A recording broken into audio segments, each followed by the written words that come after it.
Diamond Tiara will spring from her bed to the mirror, check her reflection, brush her mane and coat, adjust her tiara on her head, apply makeup. She'll smile at herself, at the pony whom every morning, without fail, smiles back. Then she'll trot downstairs for breakfast. Her daddy always takes the time to eat breakfast with her, no matter what. Never lunch, and he misses dinner most weeknights.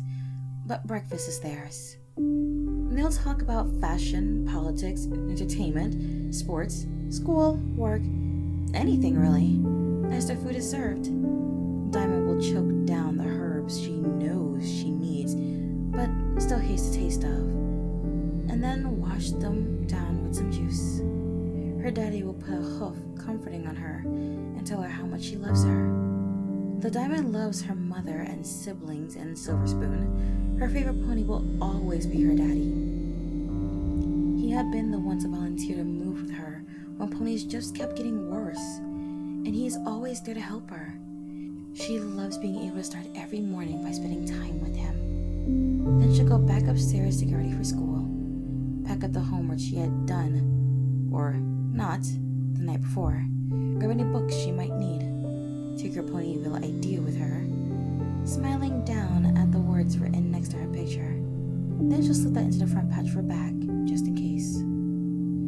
Finally, she goes back to the mirror and looks over her appearance one last time, looking for anything that might be out of place, might identify her as something other than what she is. Diamond Tiara walks to school on her own, despite her daddy's insistence that he'd love to take her. Silver Spoon's house is right on the way to school. Well, actually, it's a 5-minute detour, but it's worth it to walk to school with her best friend. Diamond loves Silver Spoon. They'd met after she'd moved to Ponyville, at that awkward age where names are the only obvious difference between a filly and a colt. They'd been immediate best friends, bonding over colt bands and their desires to leave Ponyville for somewhere more extravagant. Silver had wanted to move to Manhattan, which Diamond Tiara had immediately hated the idea of. She would never go back there, she explained. Not too much detail, of course, but she had explained that the city was truly a terrible place to live, and that Diamond had hated the 7 years spent there. These days, they instead planned to move to Canterlot together, where Silver could study the culinary arts, and Diamond could work for Barnyard Bargains, far away from their Manhattan branch, and any ponies who might recognize her. So every morning, they meet up and walk to school, discussing crushes or concerts or where they are going on holiday. The walk from Silver's to school was relatively short, only about 15 minutes, but Diamond lives for these moments with her friend. Once they arrive at school, she'll usually seek out the Crusaders. Diamond didn't initially plan to target them, really. Sure, she poked fun at them for not having cutie marks, but she didn't hate them until after they'd ruined her quinceañera. She wanted her entire life to experience that moment, to be acknowledged for who she is, and she had been upstaged and ignored. Only Silver had stayed by her side. Therefore, she was friends with Silver and picked on the cutie mark Crusaders. School itself was always boring and tedious. Only lunch and recess actually managed to break up the otherwise endless drone of Miss Cheerlee's voice. Still, Diamond would take the drafty Ponyville school over the private academy she'd attended in Manhattan any day. Every other Wednesday, Diamond would meet her daddy after school, and together they'd go over to the Ponyville Hospital, the whole reason they had moved to Ponyville in the first place. They would meet Dr. Stable, and he would document any changes in her body and perform the necessary spells. They would celebrate her progress. He would make sure she had enough of the gross herbs she had to eat every morning, and then they would be on their way for another 2 weeks.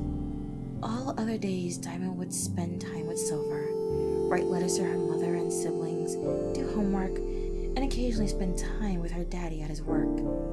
She might go to the spa if she's feeling especially good, herself and Silver Spoon enjoying facials and massages. If she felt especially bad, she would seek out the Crusaders, who never failed to get her angry. All ponies, to a certain extent, made her angry, but the Crusaders always managed to invoke her rage. How they didn't have to even try. Eventually, they would start puberty and get their marks. They wouldn't have to go through blood tests and magical manipulation and hormone therapy to keep from looking wrong, because their bodies hadn't betrayed them. Even Silver, Diamond's best friend, would occasionally make a mindless comment and set her blood boiling. Silver didn't know, of course. Diamond had never told her. Just said she met her mother every other Wednesday, eating her herbs in private whenever they had a sleepover. Had never explained why her cutie mark meant so much. The mark on her flank, which she had been warned might not come due to the therapy blocking her male puberty, which she would occasionally stop to glare at, grinning in a very unladylike manner, meant the world to her. It told the world who she was.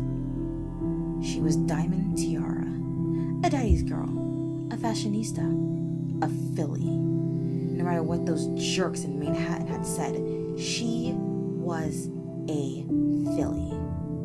Ponyville knew who she was and had never had any reason to doubt. Had never heard the word screamed at her during her time at the Manhattan Falls Academy.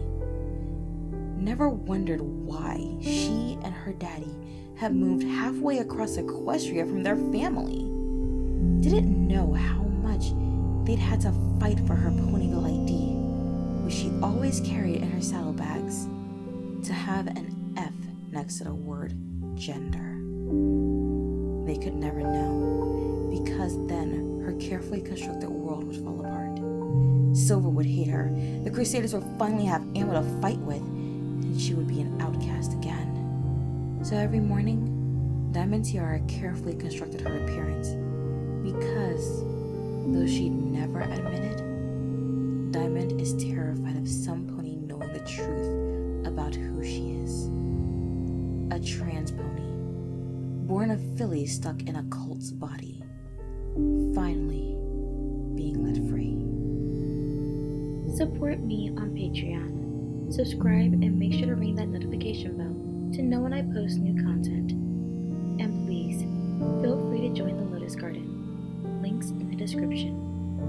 Thanks for listening, and look forward to more. Good night, everybody.